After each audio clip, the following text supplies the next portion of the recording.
Hello and welcome to English Podcast with Fai. I'm Fai and today's podcast we're talking about how to learn grammar effectively.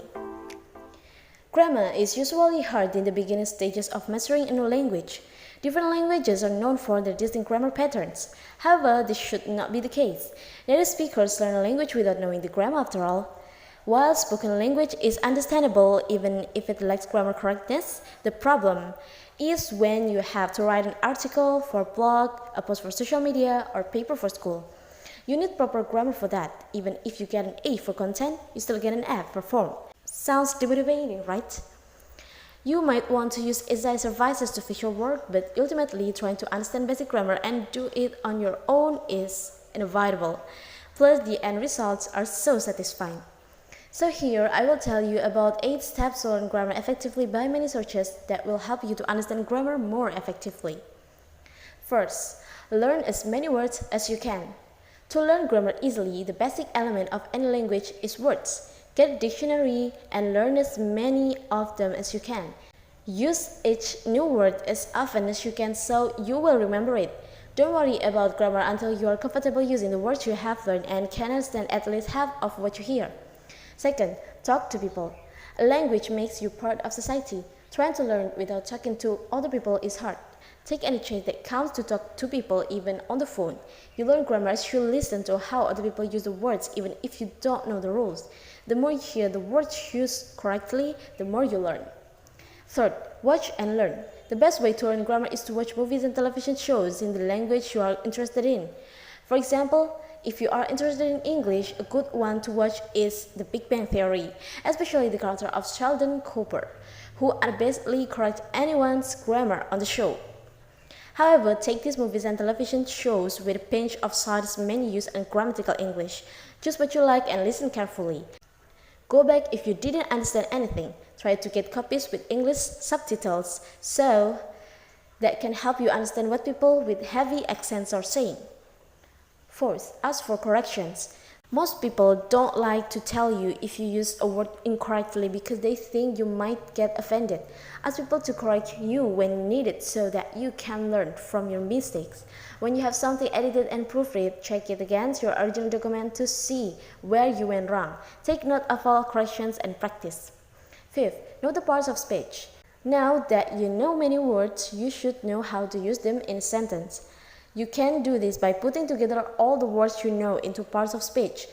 You need to know this when learning grammar because a part of speech will tell you how to use the word in a sentence. When you make an effort to identify words as parts of speech all the time, you get a better idea of how the words come together in a sentence. It may seem like a lot of work, but if you do it often and long enough, it becomes automatic. You will not even think about it anymore. Sixth, look for patterns. You will notice patterns as you identify parts of speech in sentence. Try to identify them without checking your grammar notes and follow the patterns when you make your own sentences. You will see how your efforts have paid off so far. 7.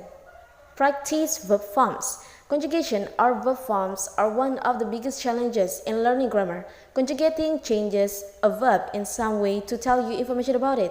It can be time, person, number, aspect, voice, mood, or gender. You probably know about present, past, and future tense that are conjugations of time. There are 2 types of verbs when it comes to conjugation, regular and irregular. Regular verbs are easy because they follow a pattern. One example is the verb bake. To make the present form bake into the past, you simply add d, so the past tense is baked. For the future tense, you add the word will or shall before the verb, so will bake or shall bake. All verbs that follow this pattern are regular verbs. You might have some problems when it comes to irregular verbs though.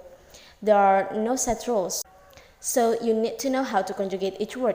The past tense of take, for example, is not taked, as you might think because it looks the same as bake. But the correct answer is in fact to. The past tense of buy is bought, while run is ran, and so on. 8. Use an app. It may seem like cheating, but mobile apps can help you learn grammar easily on any level. They are convenient and easy to use. If you pick the right ones, they will take you through all steps to learn grammar easily. Through mobile apps, you get functionalities that will allow you to master grammar through any method you want. For example, apps that teaches your grammar through a downloadable guide and apps like Bilingual that allows you to connect with new friends from any country to practice any language you want. So that's all from me and hope it's useful for you guys. And if you have any questions regarding this topic, you can contact me on my email at fzh1903@gmail.com. Thank you for listening to English Podcast with Fai. Don't forget to listen to my next podcast, which will definitely be more interesting than this. Have a nice day and bye.